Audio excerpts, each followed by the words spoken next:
I think I should finish PowerPoint 2 before I give you the quiz, okay?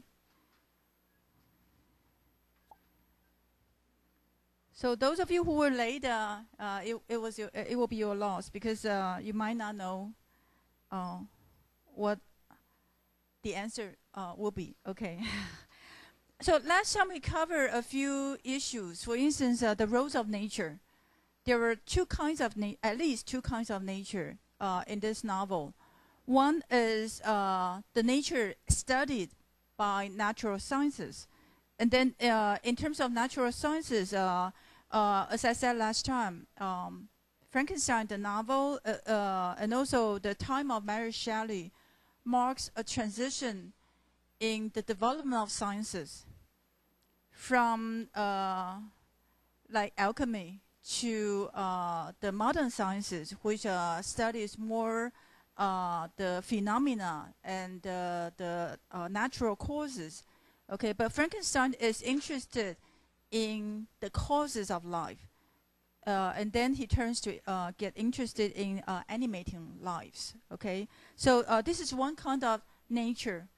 But then as we get to see in the development of Frankenstein as well as the monster, there is another kind of nature, and that is the nature out there, the capitalized nature, which comforts both Frankenstein and the monster. Okay, so these are the two kinds of nature. And then we also talk about the roles of family, the roles of letters. Okay, like when you first get to read the letters from Elizabeth and then the father, you might find it a little bit boring, because it's usually not the way the plot is developed in modern novels.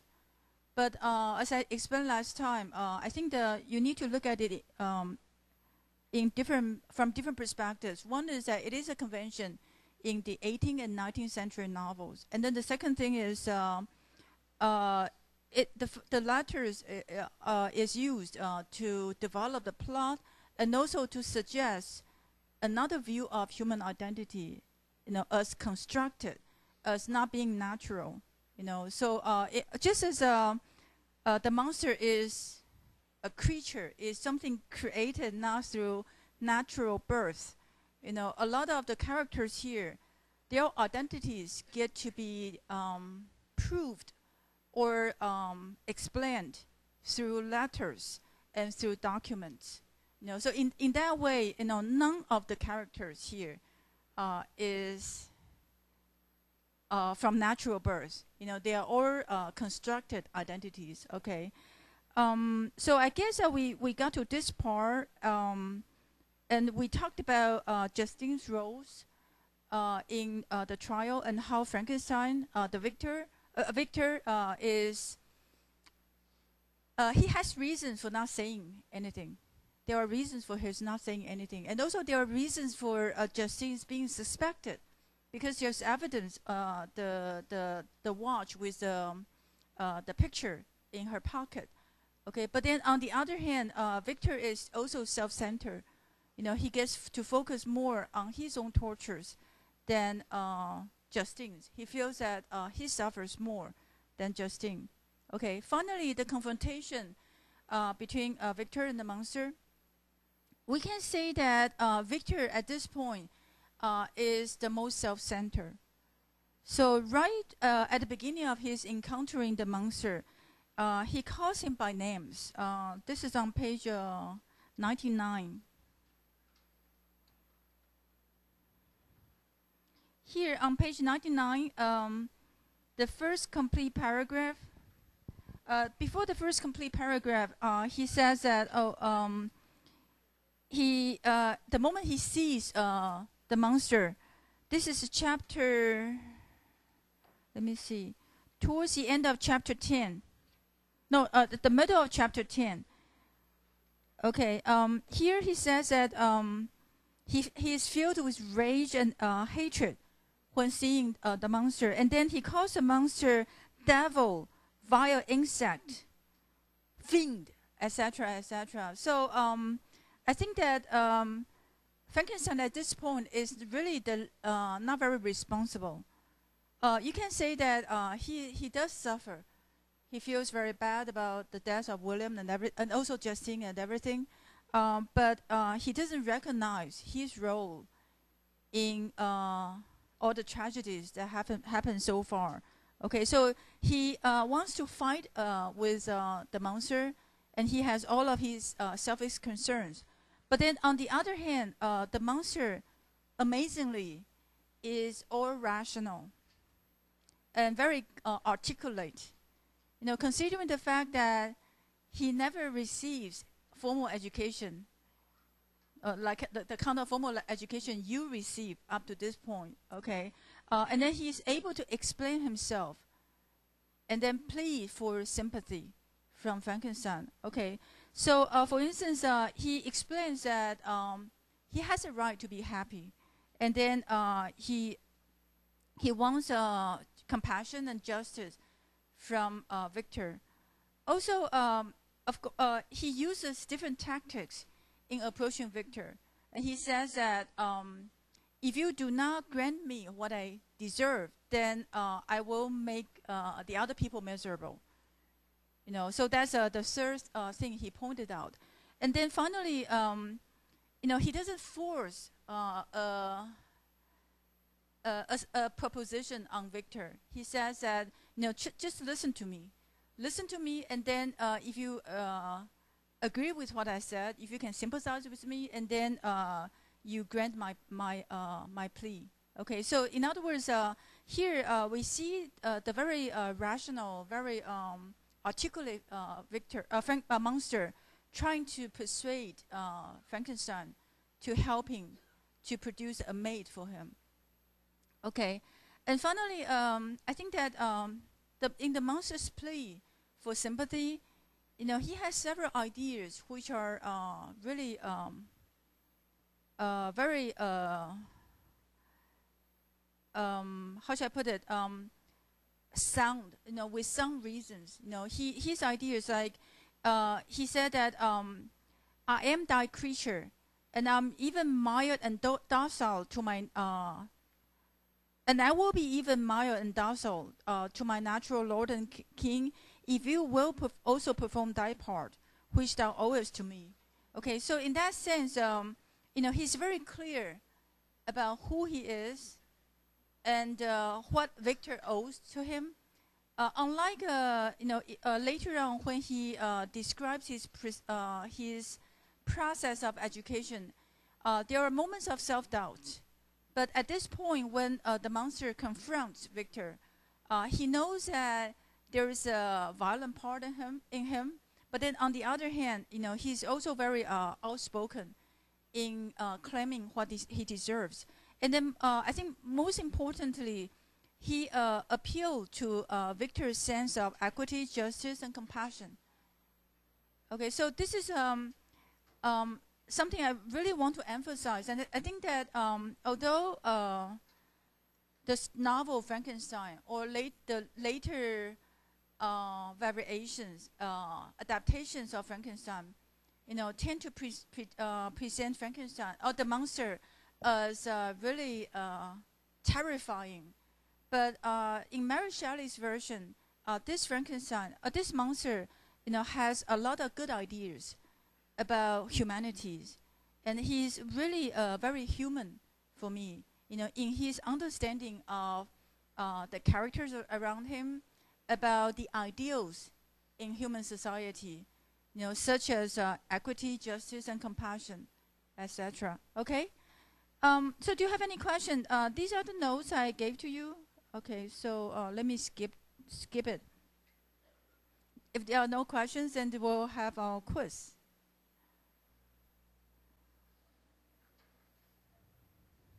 So are you ready?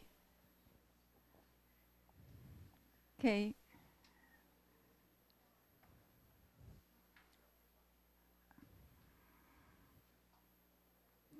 Quiet. No, just read the test. Don't talk. Yeah, let's take a look. Pretty good. Originally, the group wrote something like, he wants nothing but bring his mother back to life. For number 3, and that is a tricky answer, because if you do a psychoanalysis of the dream, you can say that one of his motivation is to bring the mother back to life. That could be a hidden motivation he's not aware of. Okay, and then whether that is the only motivation, the truest motivation or not, I guess it will be open to interpretation. So that's why I changed this answer. He does have some self-doubt. I think that after 2 years of studies, and then he gets to become more and more interested in the so-called causes of life, by studying the corpses. And there he says that except for my own ideal, what I'm doing is really ugly and dirty, and etc., etc. And that's a moment when he does have some self-doubt. Okay, but then he continued because he really cannot stop himself. Okay. Okay. The next one.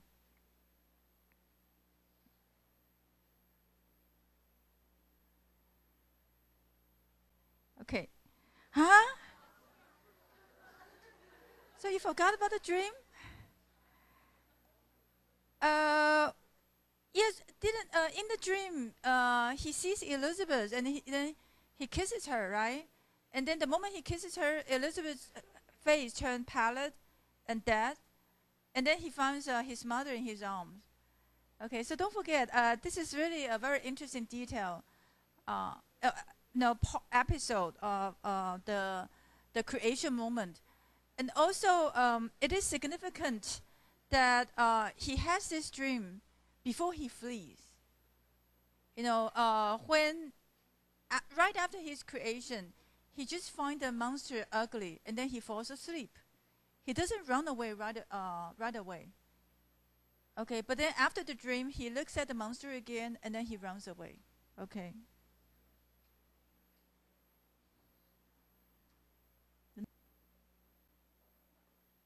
Okay, let's take a look.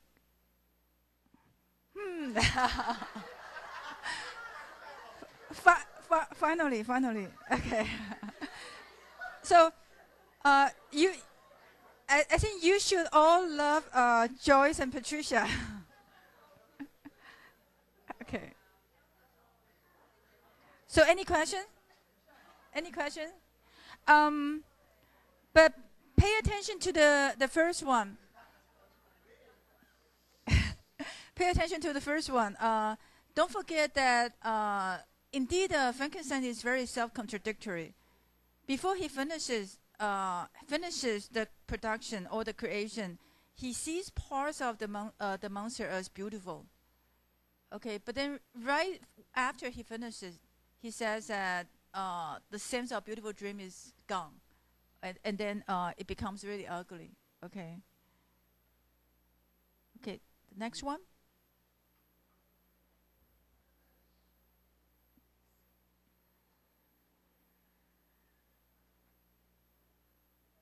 Take a look.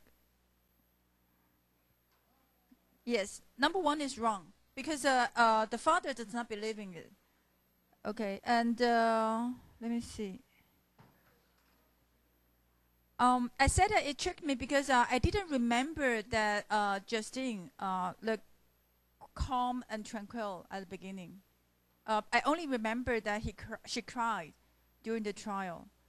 So I saw that the group made a mistake, but then I reread that part and found out that indeed it was very observant of the group to pinpoint this detail. And I think that in the whole trial, indeed there is a contrast between the performances of Justine and Elizabeth on the one hand, and Frankenstein on the other. Frankenstein appears to be more cowardly than Justine and Elizabeth. Of course, Justine is a victim, so she really has to be very emotional. She cries and she she has different emotions during the trial. But at the beginning, when she first appears in the court, she does try to be calm and tranquil. Okay, and that's really admirable of her. And later on, how she's ready to face death, I think that's also another admirable part of her. But then, of course, if you want to analyze the roles of women in this novel, and you can also ask why, all the women have to be sacrificed. So I think that's another issue. Okay, let's move on. The last multiple choice question. Not too bad. Yeah, very good. Let's take a look. Here, yes, he threatens Frankenstein. He also begged Frankenstein for his sympathy. And then, but the thing he doesn't do is to complain about living in the mountains. He says that this can be my natural abode. It doesn't really worry me, but I'm too lonely. I need a mate. Okay, so number 3 is not correct. He asked Frankenstein to listen to him. Okay. Okay. The next one. Joyce and Patricia, do you want to get someone to answer the question? Okay, there are a lot of biblical images in this novel. How do you connect these images, like Adam, God? Do you literally see Christ mentioned? Joyce and Patricia, did you read? I checked. I couldn't find it. Did you see the word Christ mentioned in the novel? No, it's just it's your association, right? Okay, okay. Oh, you check some references and okay, yeah. Okay, so who do you want to answer the question? Anybody here? Just get some to answer the question.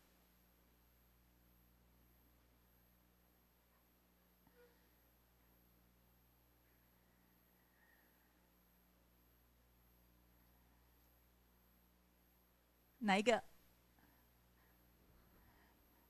Yes? Hurry up. Emil?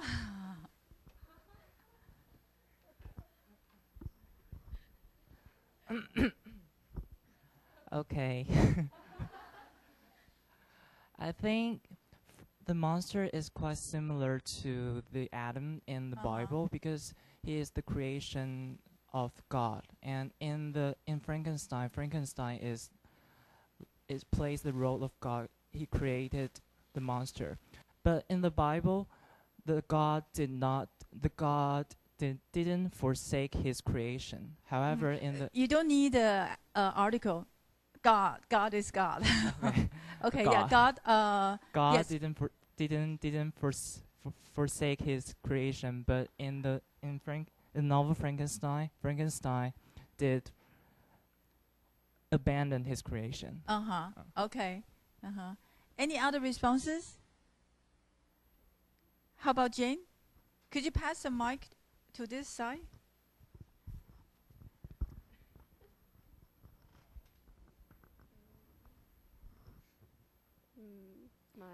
My opinion is pretty the same as Emil's.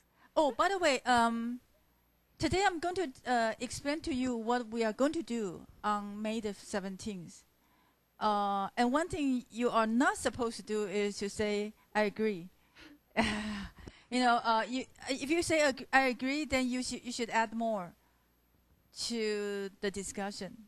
Okay. Anything else?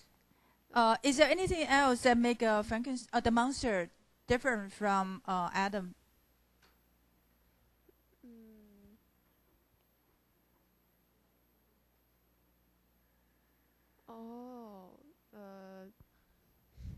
Frankenstein.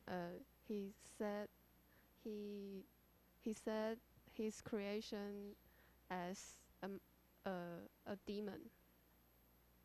Oh, a female. demon. A demon. Oh, yes. Frankenstein sees his own creature as a demon, right? So that's something that makes him different from God. Yeah. Okay. Okay. So Joyce, could you pass the mic to Joyce and Patricia? Do you want to give your answer? Our answer is like a mute, and we think that Victor was playing God. He created a life just like God did when he, first created Adam and Eve. And yes, in that way, the creature is also associated with Adam. The creature associated the creature, with. Yeah. And later on, Victor was kind of self-sacrificing in chasing after his creature, like Jesus did when he sacrificed himself on the cross. Mm-hmm. Yeah.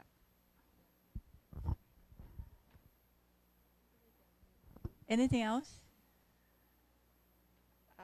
Well, one thing that make Victor different from God is that he's punished by creating the monster, and he